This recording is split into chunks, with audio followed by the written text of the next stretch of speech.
రూపాన్ని పెట్టేస్తారు. ఇగో ఈ వెనకాతల ఉన్న రూపం ఎలా ఉంటుందో అటువంటి దాన్ని శివలింగానికి తొడిగేస్తారు. ఒకసారి కాని శివలింగానికి కవచం తొడిగారా ఇక మీరు నంది యొక్క శృంగముల నుండి చూడకూడదు. అలా కాని కవచం తొడిగి లేదా మీరు తిన్నగా నిలబడి శివలింగాన్ని చూడకూడదు. అప్పుడు చూసేటప్పుడు మాత్రం మీకు అదృష్టం పండిందని గుర్తు. కవచం పెట్టకముందు మీరు శివాలయంలోకి వెళ్ళారంటే మీ భాగ్యం పండిందని గుర్తు. ఎందుకో తెలుసా? ఈ సమస్త ప్రపంచమునందు కేళి చేసే శివస్వరూపం దర్శనం అవ్వాలంటే నందీశ్వరుడికి ఆయన ఇలా ఉంటే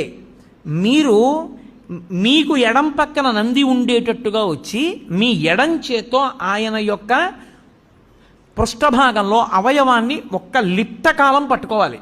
కుడి చేతి బొటన వేలు చూపుడు వేలు శృంగముల మీద ఉంచాలి.